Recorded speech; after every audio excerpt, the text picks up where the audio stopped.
Hey everyone, welcome to Buzzing About Romance. I am Becky, and I am super excited to be joined by Jenni and Carolina for this episode. Oh well. Hi, Becky. Hi guys. Hello. I forgot to space. It's fine. How's everyone? How was your reading weekend? Reading was not good this week. Oh. Mine was pretty good. Okay. Can we skip ahead to the book of the week? We'll get there. Okay, I'll save it for the book of the week because Okay, but you had a good reading week. Yeah. Okay. I went down this rabbit hole of a little teaser, for a head. Prepping for, we're doing a cowboy episode. Right. And I've read tons of cowboy stuff, but I just wanted to see what else was out there, right?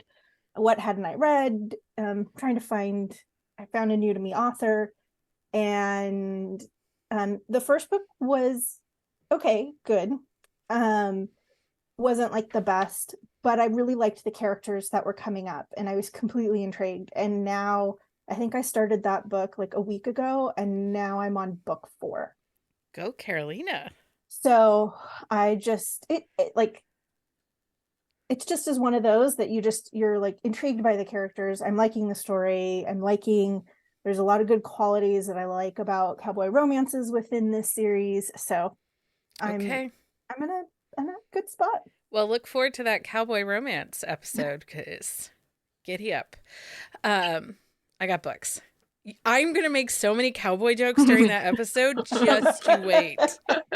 I am here for it. Ready. Let's go. Just you wait. I got to get my cowboy puns ready too. Right?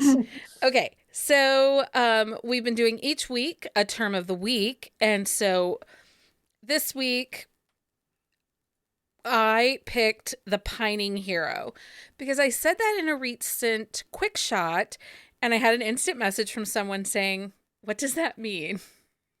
Oh. It is not a tree. It is not a hero. No. That is a tree. So I'm sure there's some of those somewhere. I'm sure. And I just recorded a bunch of Should You Read It's for Patreon exclusives.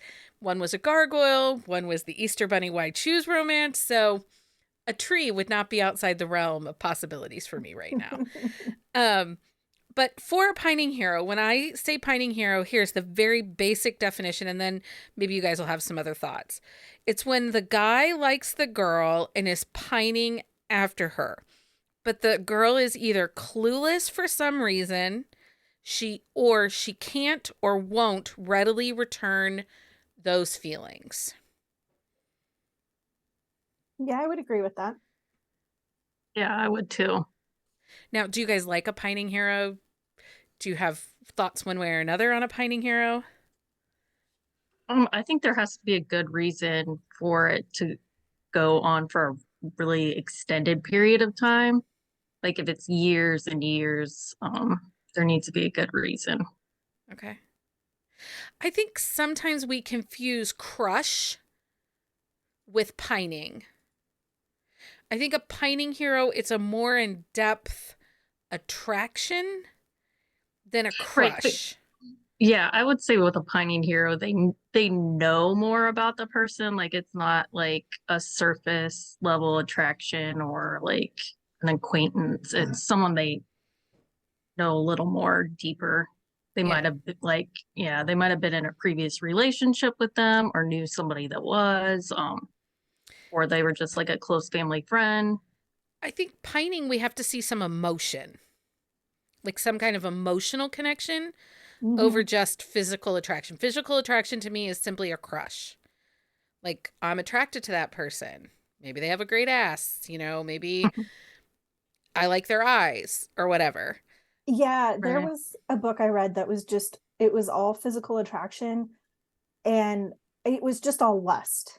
Yeah. And it's not, sometimes there's a time and place and you want that type of book. But for the most part, I want the love. I want that connection, which has the emotional connection to it. Not just, yes, I think, part of relationships is you should lust after your partner. But at the end of the day, for that happily ever after, you want more emotion. I think there's a fine line with a pining hero that can, if it's not done carefully, they can cross into this like whiny and not I don't know, just it can cross over to a one where I don't end up liking the hero. I feel like they're not as strong as I want them to be. You know, even cinnamon roll hero, like, you know, not necessarily, I don't want them to, they don't have to be an alpha, right? Like a cinnamon roll hero can be a pining hero. I think in all hero types, you can have a pining hero. But then you also don't want them to be a doormat, right? Like you, I Yeah. like when you see, I kind of like a pining hero who shows their love in acts of service. And I think that's where they can showcase themselves really, their intentions really strongly. I think I'm with you. Well, and I'm not a huge fan of the cinnamon roll hero, as we learned in the cinnamon roll hero episode, where I kind of um, went off about them being basically beta heroes. But I think sometimes the pining hero can be so passive that he never moves forward in the relationship, and it feels one-sided, and she has to be the aggressor. And I think that if he loved her that much, it should feel more mutual than aggressive. Like, you know, she takes charge and is going to tell him that they're together, which is fine in the right circumstance. But sometimes if he's been pining quietly, it just feels, I don't know, kind of, like you said, a doormat, sloppy. It lacks that chemistry. I think that's what gets diluted sometimes, is the chemistry. Yes, I would agree with that. Okay, so has nothing to do with our episode this time. So we just No, did. it's a good topic. I would also say there's some great books, and Becky I didn't see this in the notes, so I didn't come prepared with a couple books of like great pining heroes. And they're ones that I have to like look up, but there's just some ones where like they do the little things that you just love. Like they will sit outside of their door to help them feel safe. They'll bring them food and they really think about their well-being. Like there's really great qualities about a pining hero that Okay, so just make you melt. Here are some pining heroes from recent reads. Temptation by Jenna Hartley. He's a pining hero, and he just does everything he can to make her life a little better. Let's see here. Oh, I have one for you, and he's my book boyfriend because you didn't mention this book. Not that you had the topic before we started, but Noah, or North, from Every Shade of Winter. Oh yeah, he's a serious pining hero. But with lots of acts of service. Tons of acts of service. For sure. He's a great example. I think you read a book. I haven't read it yet, but Molly McLean has a pining hero. We're Made of Moments. Yes. Yeah. And I remember when you were reading it, you were like, this guy is pining all over the place. He pines, and he pines hard, and he's such a good guy that even as she's, you know, because it's a little bit of a love triangle-ish, but it's not, because... Right, and that's a good example of it. I think what you guys are talking about, he always makes sure he's still in the picture. Like, It might not be the right time for her, but he's not going to let her forget him. Yeah. Promise Me Always, which is book 4 in the Redemption Hill series by A.L. Jackson. He's been attracted to her. He kind of pines for her, but doesn't feel that his life is in a safe enough space to bring her in. But circumstances change, and she's like, hey, I like you. You like me. You need my help. Let's be together. But it's only fake. But they have such hard feelings. They're like big feels. Dr. Playboy, he's a little bit of a pining hero, but he's also a jackass. Dr. Mistake. Oh, Mhm. yes. He is a pining hero. Yes. Oh, Maybe we that's need a another whole great episode on example. pining heroes. Okay, no more book recs. No more book recs. We'll save them for Episode coming. episode coming. Um, okay, so on this episode of Buzzing About Romance, the three of us are going to talk about bookstores, thrifting books, and like if we could build a dream bookstore, what would we want in it? How would we want the vibes and the feels to be? Because so I think this is just such an interesting topic. There are definitely big feels that are associated to bookstores. But over the last couple years, many of us have moved to online retailers, so the book mail Mhm. comes to us. We don't go to the bookstores anymore. Um, and being a romance reader, sometimes a bookstore experience can be very different. Agreed. And then we're also going to talk a little bit about how bookstores, big chains and independent bookstores, aren't necessarily indie author friendly. So I live in a small town, and in this small town that I grew up in, it's always been kind of the mantra drilled into our head: support local, support local. You buy local first. And I do. I try very hard. We try to go to the local restaurants over the chained restaurants. But when it comes to bookstores, it's a little difficult. Yeah. So we're going to talk about bookstore experiences and then maybe build our own dream bookstore on this episode. I love it. Okay. So let's talk about those feelings we get going to the bookstore. Do you plan your day? Like, do you plan, I am going to the bookstore today? Or is it a happen chance? Like, oh, look, a bookstore. I'm going to stop there. I Um, would say a little bit of both. yeah, I honestly don't go to bookstores as much, so it has to become much more intentional that I am going to a bookstore. Um, and especially if I want to go to a mass retailer bookstore like Barnes and Noble, they're really not close to me. I think the closest one is 30 minutes, which is there used to be one 15 minutes away from me, and I was in there every freaking weekend. Like, My but closest Barnes and Noble's 45 minutes. It's yeah, Same. the nicer one is, or the bigger one for me is about 45 minutes away. So you Mine's 45 minutes in the same one as Becky's. it's funny. yeah, and we do And I not So do live in the not live same near place. Becky. so for me it has to be very intentional. I do have a couple independent bookstores around me, and I'm actually trying to get to all of them, but they are independent, like general independent bookstores, not necessarily romance specific. So you run into, um, you get just more of the mass published, the traditional published books in there. Which, yeah, I read some of those, but I tend to read more independent or blended authors. Yeah. I think um for me it has to be an intentional, and it's so easy. It's so easy to see, and I think part of it is too versus I read 99% Mm-hmm. on my Kindle. Buying a Yes. physical book for me is something, it's about the collection. I'm looking either for a specific title that I love, or I'm looking for the old school used books, like the old step backs and stuff like that. So I'm not going to a bookstore with the purpose of buying books either half the time. It's more let's go see what they have. Yeah.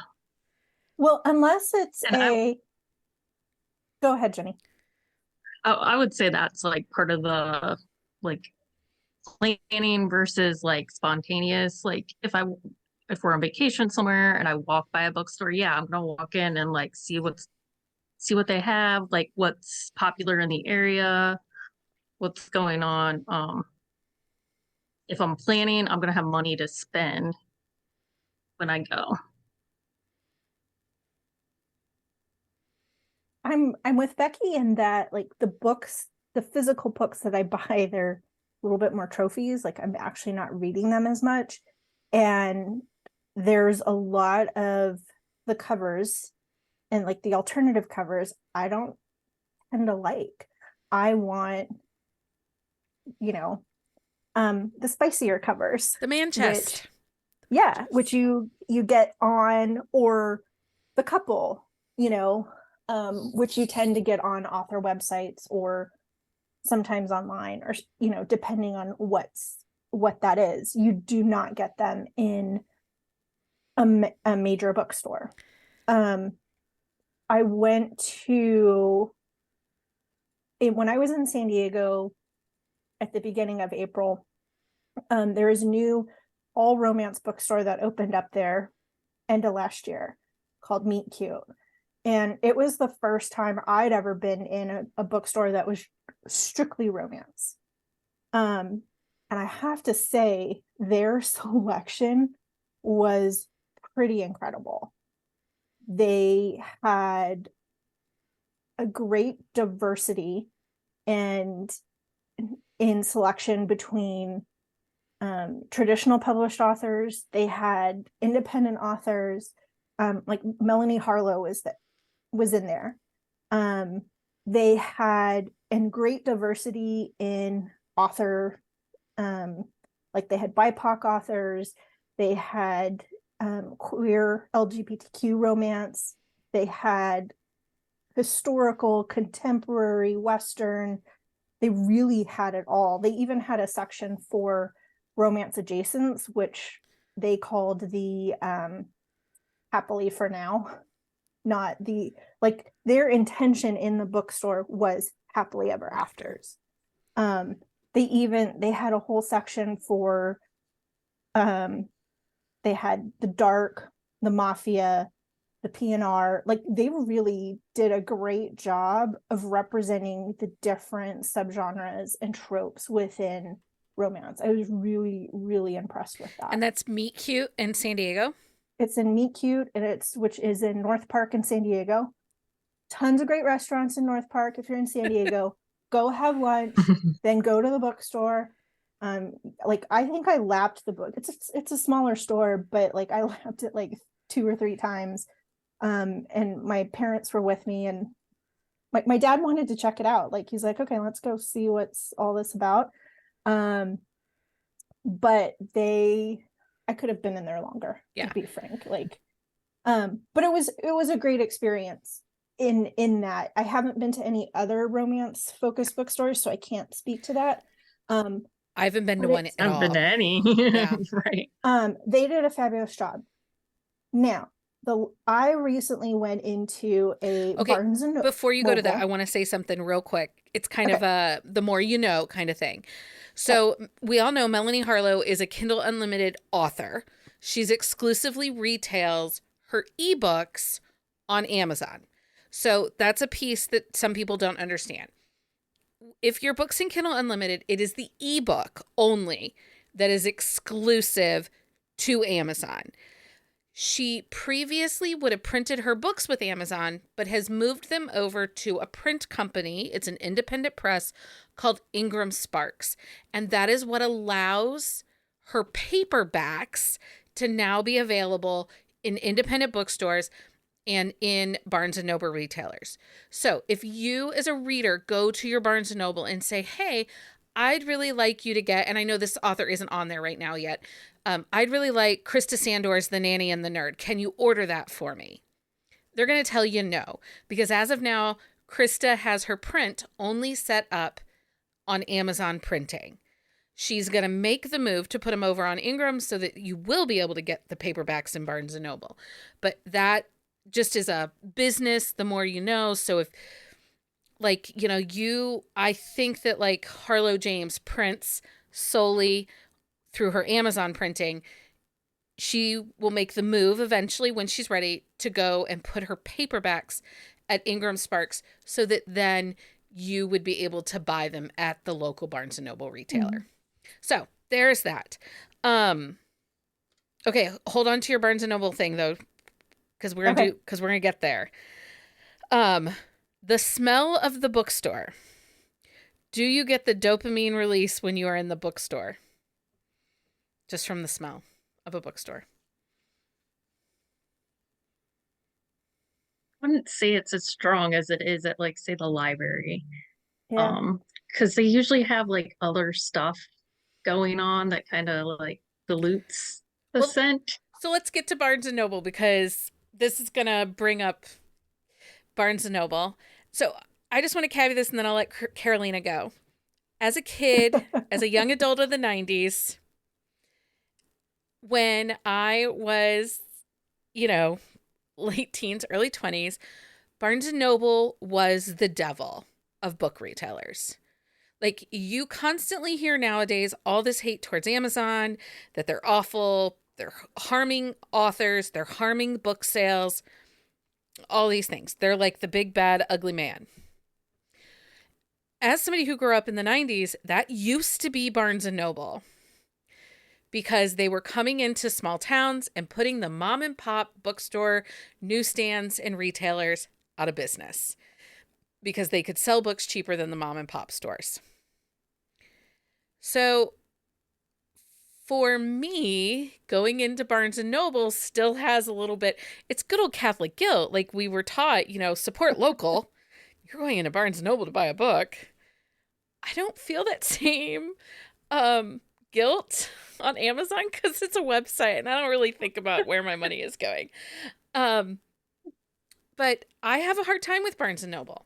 I struggle with Barnes and Noble, but now my struggle is different than it used to be. So, Carolina, you recently went into a Barnes and Noble. Tell us about your experience. Okay. So let me preface this with I don't have the same guilt that Becky has in walking into a Barnes and Noble. Like I said, when their store was 15 minutes away from me, I was in there like every single weekend. And my husband knew if we were out shopping and if I was popping into Barnes and Noble, it was at least a 2 to 3 hour experience for me. Like he would drop me off and then he would go somewhere else. Now, that was very much, this was probably 5 or 6 years ago that they closed. So this was before my I dove hard into romance. So I was going in there for cookbooks and fiction and mostly cookbooks because I could sit and read a cookbook for hours. I'm weird like that. So for me, a Barnes and Noble is a joyous experience.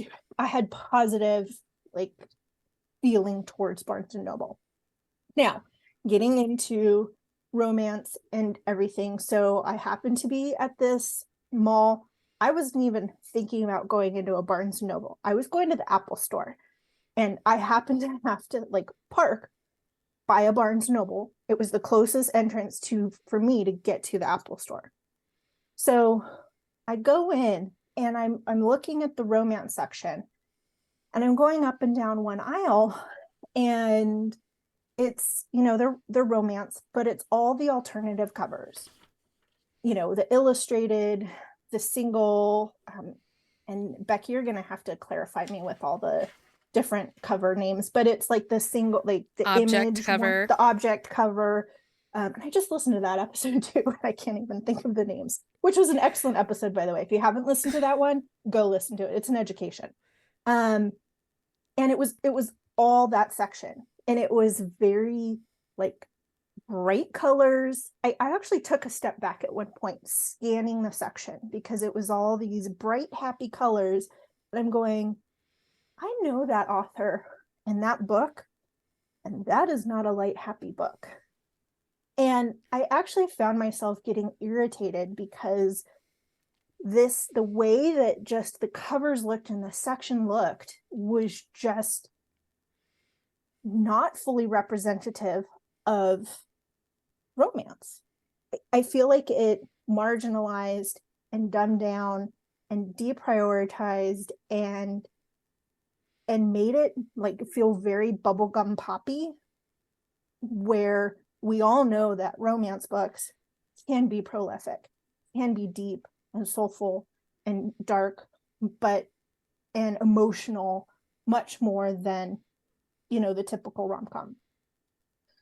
So I leave the store, go shopping, And I started thinking about it going, I didn't see any of the mass paper or the mass, what are the smaller ones? Mass market. The mass market ones. I didn't see anything from Harlequin. Categories. I didn't even see like, I was like, I didn't see more of the major authors like Nora Roberts and the historicals and Well, you what's the probably other didn't one? see the trendy books. You probably didn't see the. So when I went back through the store, I started going more seriously up and down the aisles. 2 to 3 rows later than the major one that you saw was the rest of this, was the mass market paperbacks, was the Harlequins, was the historical romance. Like they separated these two romance sections, and I was just floored by that, because they were obviously marketing these two sections to different people, and they prioritized and made the space much more open for the covers that were the alternative, what we would consider the alternative covers. Yeah. So we talk about this in the cover episode because the current book buying is they want the trade. So they want the bigger size. They don't want mass market. And they want the cute alternative covers. And actually, there's a little bit of a, and we didn't talk about this, but there's a little bit of a disconnect in publishing right now because there's only 2 mass market presses left that are operating. And the thought process is stores, retailers like Target do not want to carry mass market. They want trade size because it's the outward facing, cover forward shelving. And, you know, mass market doesn't fit into their face forward shelving. Those were made for trade size. And and we talked about this a little bit in the cover episode, and I think in another episode we talked about book ownership is a sign of elitism because it used to always be the upper class that owned books. And I feel like we see that more and more, particularly with things like Book Talk and the fancy bookshelves and that kind of thing. It was really interesting too, because I found myself, I typically at this point, because of what I read in romance and the more independent authors that I read, I'm really not buying their books in Barnes and Noble. If I'm buying a book in Barnes and Noble, it would probably be some of the category romance authors that I really love. Like I searched to see if they had Stacey Kennedy's books in there. Didn't, but you know, I was looking through that section. Or I would buy maybe historical romance because like you still get those covers. Yeah. The clinch or the, what's the one with the step back? The step back covers. You still get those that are just, you know, for historical. The book has, you know, they're historical. They're still kind of authentic to that category. So I'm really not buying kind of the other books. I didn't buy them anything in that one trip. As opposed to me going into the independent bookstore of Meet Cute in particular. I was helping my mom find books because she reads books. Like, oh nope, here's this one. You haven't read this. You haven't read this one, series book 2 in this series. Like, here's this. And I bought a book by Rebecca Witherspoon. Because I knew it was a cowboy book. I wanted to read it, but I also wanted to support an independent bookstore. And this book, I just knew that I probably wasn't going to get, you know, if I was probably going to pay for it anyways in a digital book. So might as well support the independent bookstore. Or I was like, oh man, next time I'm going to go and make sure I buy some independent authors too, to give them some love. Well, Rebecca is an indie author, and she's also a BIPOC woman. Yes. And I read her book Rafe, which is a Manny. It's delightful. Jenni, we had a discussion about Barnes and Noble. It was more about the junk of Barnes and Noble. Right. Right. Yeah, and I mean that goes back to what I was talking about with the smell being like diluted. I was just like looking up like when I was a kid, I went to Readmore, which is also a Hallmark store Mm-hmm. to buy books. So like it's all these cards and like stuff you give people when they're in the hospital or like just the knick-knack like Collectible stuff. I don't even yeah, I don't even know how to explain like they have like stuffed animals and basically stuff that you don't ever really need It's a gift shop. in your life. It's a gift shop. Yeah. I think my problem with Barnes and Noble is you walk in and now they have, I think that they are now a distributor for ThinkGeek or GameStop type places because they've got tons of board games and puzzles and there's a lot more novelty items. what are the stuffed animals that are the squishy ones? Squishmallows. And then there are the tables, and the Barnes and Noble that Jenni and I go to is actually fairly large, but I would say 60% of the store is anything but books. It's stationary. Right. And yeah, and depending on what door you go in, like you have to go in a ways to get to the books. Yeah. And you know, there are layout things that we're seeing happen a lot, and this is what I was wondering if happened for you, Carolina, was there are these trending tables, the TikTok tables. There was in Barnes and Noble, there was a trending or TikTok table, and then there was also a LGBTQ table.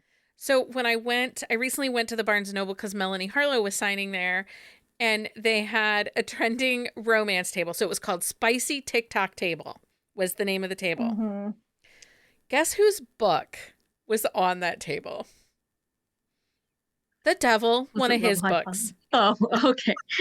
Well, and Colleen Hoover and Emily Henry, and those books are not spicy. Those are women's fiction. Stop calling them fucking romance. I'm really over it. But yeah, Nicholas Sparks had a book on the spicy book talk table. And I'm just like, picked them up and moved them. I really just wanted to hide him under the table because I hate him. I also think that something in the bookstores, I noticed in the Barnes and Noble, the aisles are wide. They're not super scrunched. But a lot of times it's hard to get those books off the lower shelf. And I was thinking about prioritizing visibility and accessibility. So if you're someone that is a wheelchair user, getting to those lower shelves is very difficult. And there's only one or two people working. There's one at the register and one at the kiosk helping you or, you know, answering questions. Right. It's, because over the weekend, I went to a Half Price Books and kind of felt the same way. Like, I was so sad that it's Half Price Books, so it's used books, but like everything was older mass market. They didn't have any newer contemporary romance in used sections. And they did sell now new books. Half Price Books sells new books for retail. They're not half price. But they also sell everything else, video games. It's a media store more than a bookstore. And that was really frustrating for me. Okay, so are you a side scroller head tilter in the bookstore? What do you? Yes, Oh, yes. Yeah. Yeah, for sure. You lean your head and read the title. And walk down the yes. aisle. Yep. And you side scroll, like step, side, step, side. Which again, that like bottom shelf, like you gotta like crouch down and like fall on your butt to see what's down there. Yep. So when we say independent bookstore, this is a retailing bookstore, which is independently owned. Usually an independent store consists only of a single actual store, meaning they aren't going to have franchises all over the guys. The dog-eared bookstore is only going to be in that town. Um, Typically, there can be ones that have like a San Diego location and maybe they have a La Jolla location. Um, but they're going to be fairly regional. So currently in the US, there are 2,506 independent bookstores. Uh, so something that came up is, again, I want to support local, but going to an indie bookstore as an indie romance reader is very difficult. Very much so. I am not a trad pub reader. It is becoming more and more obvious to me that very few trad pub books are for me. And I am not. Go ahead. I have better luck if, with the exception of like this Meet Cute bookstore in San Diego, because they are only romance, but if it's truly an independent bookstore, if it is not new books, like it's secondhand resale books, you're more than I have better luck then finding authors, independent authors, or the potential to find independent authors. You're still going to get the traditional published authors in that sense, because it's, you know, people's collections and everything. Yeah. I was really disappointed in the half price bookstore that I went to. There were no current contemporary titles. It was all older historical. What were you going to say, Jenny? Oh, I do not remember. But Okay. as you were saying that, I was curious where are they getting their stock? Is it just people that bring them and they like pay them a percentage? Mm-hmm. Yeah. So for used bookstores, that's pretty much how it works, is their stock is people bringing it to and they purchase for store credit typically. So when I grew up here in Findlay, there used to be a used bookstore. It was called the Book Nook. It was the highlight of my month. My mother would only go once a month. She'd take the bag that had been to all the people's houses, turn it in for credit, and we would get the store credit, and we got to pick new books off the shelf to start the new bag collection that went house to house. And that was, I mean, digging through those books and looking through the shelves. But yes, it was, people had, like what we had done, donated them in or sold them to the store for store credit. Over the weekend, I also went to a place in Dayton, Ohio called the Dollar Book Swap. Every book in this place is $1.25. And when you walk in, first of all, it's sketch. Like, it's a warehouse. It's very industrial. But I'm obsessed with this place, guys. I'm not going to stop talking about this place for a minute. You walk through this warehouse, and there are these big, giant cardboard containers, and they are all full of books. Well, they're from libraries. They buy lots of used books from libraries that have, combed their collection, and then they buy these lots unseen, and then they go through and put them out. Yeah. So, okay, I also want to mention bookshop.org. In 2020, bookshop.org, an online bookstore dedicated to financially supporting independent bookstores, launched due to the pandemic. The independent bookstores will receive 30% of sales made through the site. So if you don't have an independent bookstore necessarily in your hometown, but you've seen one on TikTok or seen one in other places, you can go on to bookshop.org, select that as your home indie store, and any books that you purchase off of that, a percentage of sales through the site goes to those retailers. I would also encourage people to, as they travel, search independent bookstores in that area when they travel. I did that when we went to Hawaii a couple of years ago. And I schlepped my family to all these stores. And my sister-in-law loved it because she's a big reader. And of the 3 stores we went to, I was pleasantly surprised at 2 of them. One was a retail store, and they had a decent collection. And then the other one was a store that like sold books, and all the proceeds went to their library. So Nice. they sold secondhand books So you're buying books for a couple dollars, and the proceeds went to the library in the area. And there was a pretty decent, like a full shelf, like one full shelf in each of these stores of romance, and I sometimes two. So you never know what you're going to find. No. So I recently had a TikTok come across my feed, and I've talked to Carolina about this, but I feel like it's important that we talk about this.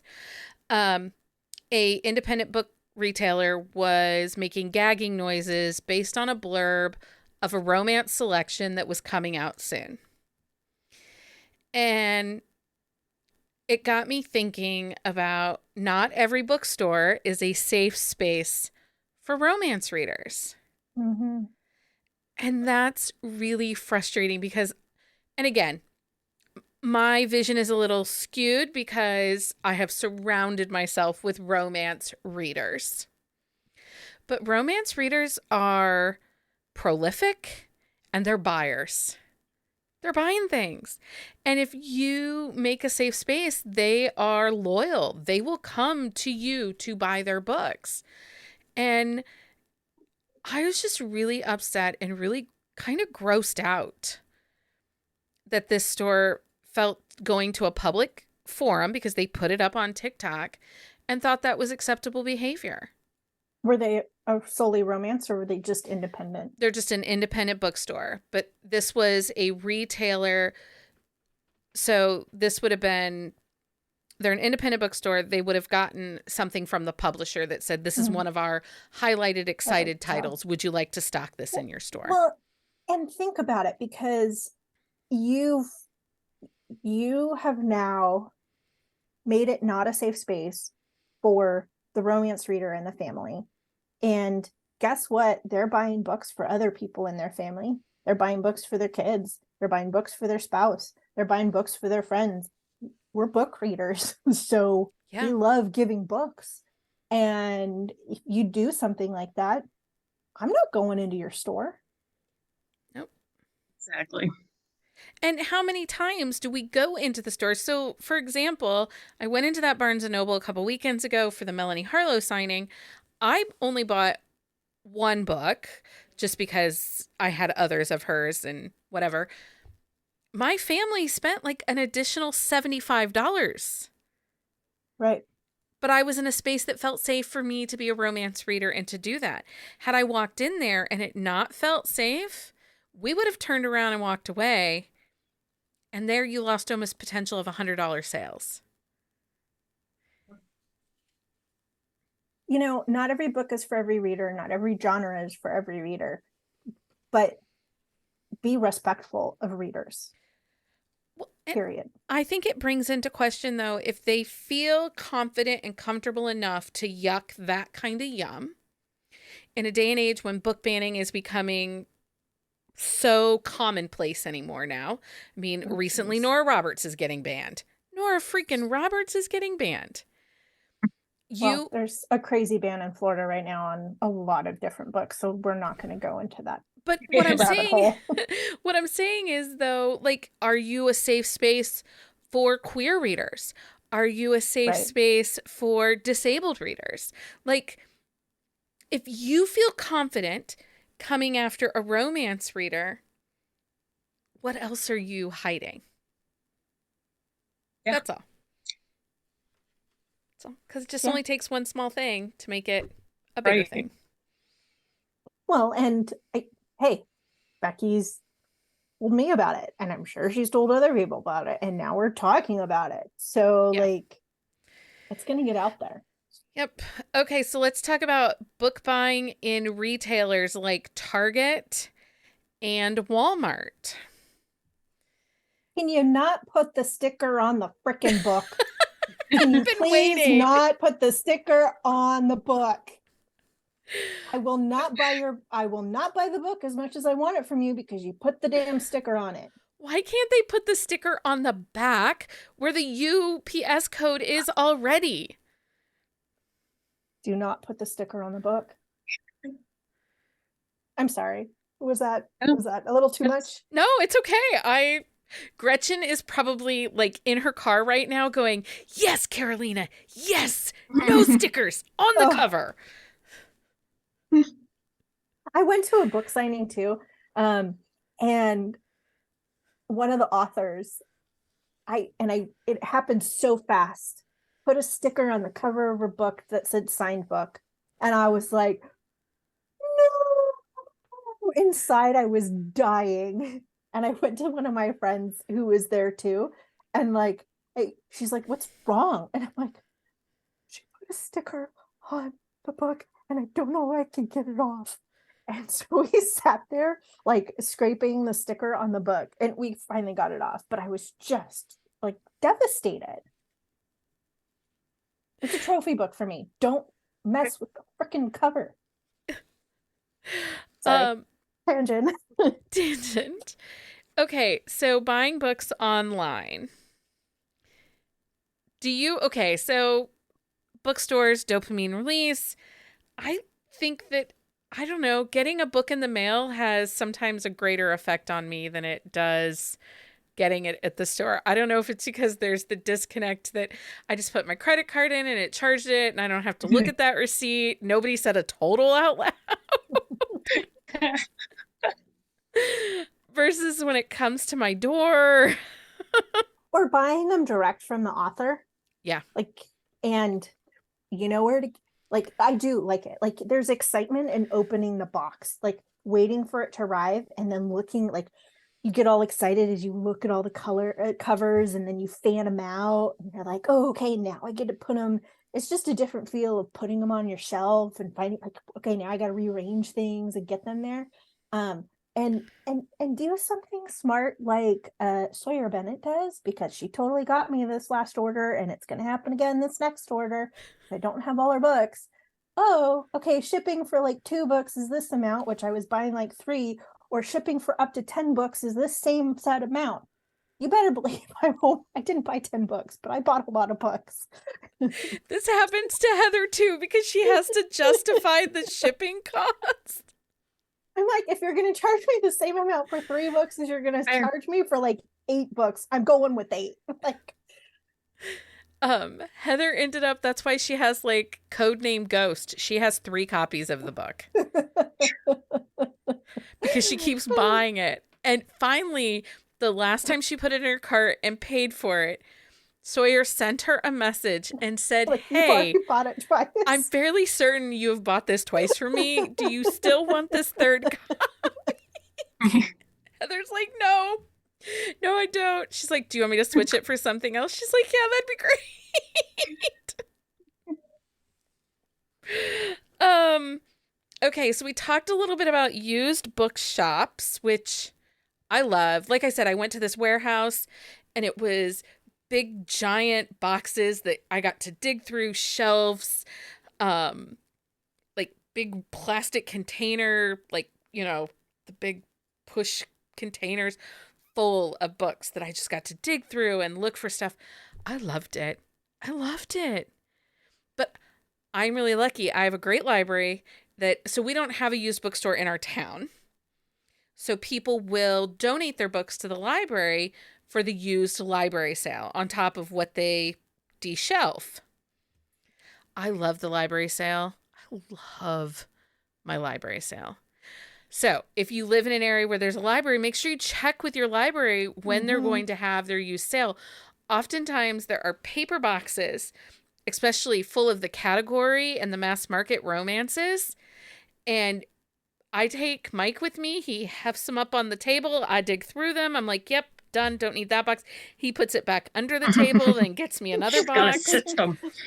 Oh, yeah. And I come home but it's only like I get 2 tote bags. So at my library sale, it's $3 for a bag full of books.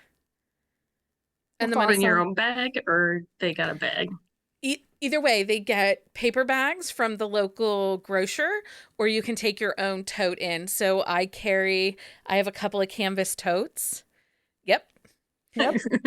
I have been itching to get to my library's book sale.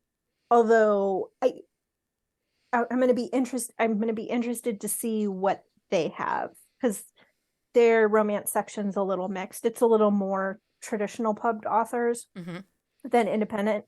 But but I still want to check it out. I Right? the last time they had the big giant one last summer. I mean, there were Susan Stokers on the table. There were lots of authors you wouldn't necessarily expect to see. So Your library system also is a lot better, even on books that are digital. Like Yeah. we've talked about this. Your library has like, I don't know, well, lots. yeah, Like mine has maybe 2,000 titles in the digital I'm very loan. lucky. Well, and I just Like, happened to have a discussion with our library director in our local library, and she's a romance reader. wow. And so That's she's helpful. like, I'm always buying Bingo. romances. What do you got? Okay, so there is thriftbooks.com if you're looking for an online retailer. A lot of times these are libraries selling books that they're deshelving that are popular titles, or it can also be retailers. So if you are looking for a book that's maybe an older title that isn't current, they do have current titles too, but you can find used books for sale at thriftbooks.com. And I do like it. That's how I bought the Puck series from Helena Hunting, was on Thrift Books. And I got them for half the cost. Okay. Free little libraries. You know, if you're out walking around, you might stop and check your free little libraries. I think this is going to be the key. Although you have to live in an area where somebody reads these books, I guess, right? My kid just picked one up today from a free little library. The Secrets Inside a Shopping Mall. Okay. Well, there you go. Okay. Right? We're gonna need an update. I want a secret now. I like to take books that I'm unhauling and drop them in local free little libraries. So Yeah, that's great.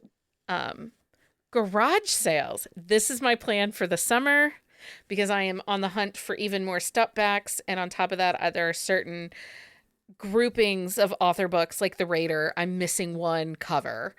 And before I try to do thrift books or eBay, I'm going to check garage sales this summer. So in hopes that I can find it.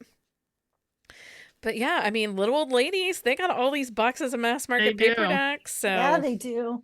Yeah. I need to rethink my strategy. yeah, garage sales Go up this to summer. the villages and Well, think about it. Garage sales, like a lot of times it's a quarter a book or, even $1 a book. yeah. Well, I got like 50 Shades of Grey, the whole series for, like $1.50 because it was 50 cents a book. Let me tell you about all the copies of 50 Shades that were at this used book warehouse. Let me tell you. Have you ever seen the picture of it was a charity store in England that took the 50 Shades of Yes. Grey and created a castle around someone's desk of all the donated copies? Yeah, because they were like, remember we that. don't want any more. We don't want any more. We are not accepting these books. Anyway. Okay, so I asked in the community. So here's the fun part. We're going to build our dream bookstore right here. I asked in our community, other than books, what are some things you would like to see in a bookstore? Most popular answer. This is how we know these are our people. Like I've curated my friend list here, guys. Right. Coffee and cocktails. Those were the top two answers. Coffee and tea. Tea for the tea drinkers. Tea for the tea drinkers. It was also asked that there be a place to sit and read and gather. And I agree with this. If they told me, like the Barnes & Noble, if they said, hey, we're hosting this author for a book club, read the title, and, we'll have seats, and I would be more up to make that trip and go up there. Barnes & Noble used to have a lot more seating than they do now. There was a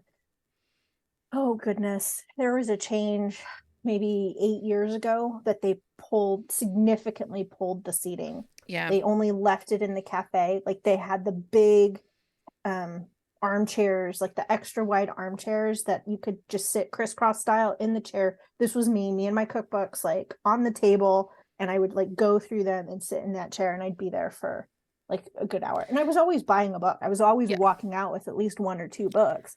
But they don't have them anymore. And I know the pandemic changed things, but I still think the bookstore could be such a gathering place. And we used to have a coffee shop here in our town that had tons of shelves of books, and it had this cozy feeling. It was a great place to work, and I could stay there all day buying coffee, just surrounded by old tombs of books. I mean, Mhm. Yeah, talk about that like dopamine smell, like that place. right. Um, I know. Other mention was stationery, like journals and books and like writing stuff. I don't know that we need all that. What else would be in your dream library? I think, or your dream bookstore. I would love a romance only bookstore in Northwest Ohio or anywhere in Ohio. I'll drive. Mhm. Yes. Do you have any other thoughts on what you would like to see? I would also love for them to do events, like bring find different ways to bring romance readers together. Yeah. If you're going to be there, because I want to know who reads in my area, and whether it be by subgenres or tropes or whatever that is, like have like a book club for just different types so you can get to meet people, or author events would be awesome. You know, Um that's something we talk about often, that sometimes being a romance reader can feel very isolating, and we don't mhm. know people in our real lives that read romance. So it would be great if a bookstore could kind of create that Especially if it meeting was a place. romance bookstore, like it was just a one genre, and that, like, to the romance genre, let me just say, Right. Because it creates that safe space we were talking about. exactly. I also love in bookstores, a lot of them do it, so it's pretty common. You get the recommendations on, typically it's the employee recommendations. These are the type of books I like. The other thing that Meet Cute did, which was kind of comes from like Instagram, like if you like this, then read this. Or they just had different types of those recommendations throughout the store. So if you really were just in there wandering and didn't have an idea, um, that was a great way to do it. The other thing, and this kind of comes from back from my hospitality time, have staff, like, you don't need to be on top of me, but have staff that walks around and says, can I help you find anything? Are you new? Well, is this your first time to the store? How can I help you find whatever you're looking for? Nope, don't need anything. I'm over here if you have questions. That is just welcome me into your space. Yeah. Nope. I can feel that. I feel that. Okay. Is there anything else? Bookstore rants, bookstore things, bookstore pieces we would like to talk about? I feel like I had enough rants today. Okay. I've Okay. reached my rant quota. You're okay. Well, guess what, Carolina? It's time now. Yay! The book of the week. Carolina, you're up first. What's your book of the week? Okay, my book is a series. If you look at it on Amazon, the books are in Kindle Unlimited. So it's The Cowboys of Moss Creek by Janice Whitaker. That's the way it's listed in Amazon.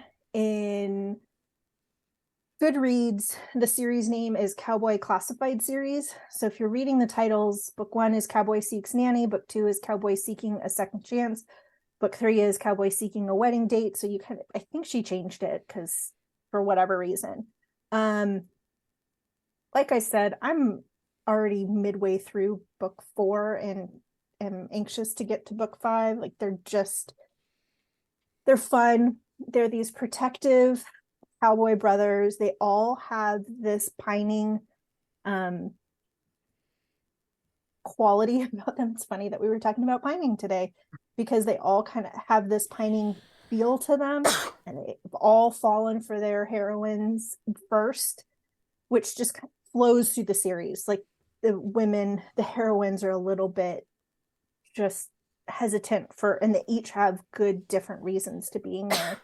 But there's great things about a cowboy series that I love, and the series has it in it.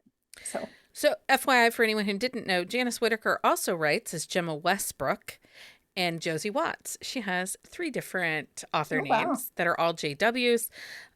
Josie Watts does rom-coms, and Gemma Westbrook does romantic suspense. So, I will say in this series, book 1 is my least favorite. So if you read is that that one, Cowboy Sinks Nanny? Seeking Nanny, yeah. Yeah, we did a quick shot of that title. It's okay, but don't let that discourage you if you start there. Like, I feel like book 2 and book 3 are much stronger books. Okay. So, and I'm in the middle of book 4. There we go. Jenny, what's your book of the week?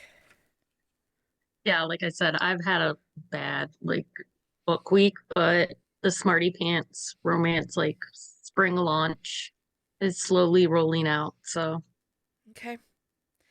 yeah, I think right now I have Stacey Travis, Do You Love Me? I liked that cover. That's the blue one, right? With the burlap look.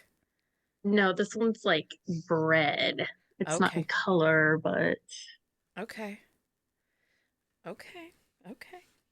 Um, so I didn't have a bad reading week, but the books I read were weird. Solid 3 stars all week long until Friday night. JL Beck sent me book 2 in the Torino Mafia series. So book 1 was Empire of Lust, and it is a best friend's dad. He is a arms dealer, so mafia vibes.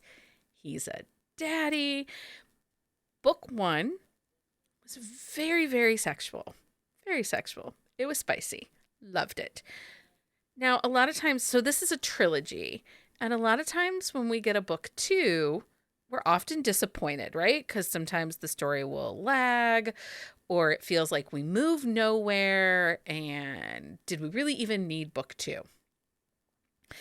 JL Beck is turning me into a liar, because book 2, it was equally spicy, but it was much more about building the plot and the storyline and entering like the not just the age gap dynamic or the best friend's daughter, but there's a sort of ex-wife but not an ex-wife. There's also like the gun dealers, and her dad's a cop, but he's obsessed with his late wife's death, and that thinks that she was murdered by the guy that the daughter is sleeping with. Like, true JL Beck, spicy mafia bonkersness. And I'm telling you, when I read this book, like yesterday as we're driving, because it was a drive down to where this book warehouse was, I couldn't stop reading. Like, it was just like, I didn't talk to anybody in the car. I just read. So book 2 in the series is called Empire of Lies by JL Beck. The series does not finish until June. So for those of you that need to read it when all the books are out, book 3 will be out in June. But it just reaffirmed my love of Daddy. And in this book, the hero has... So in the previous episode, we give you all of our Pedro Pascal Daddy Rex. Like, if you liked him as this character. So Empire of Lust, Empire of Lies, it is the Among Us. No, not Among Us, not that. Oh my God. The Last of Us. The Last of Us. Oh my God, I'm on drugs. The Last of Us, Pedro Pascal. Like, he's an anti-hero. Touch her and die vibes.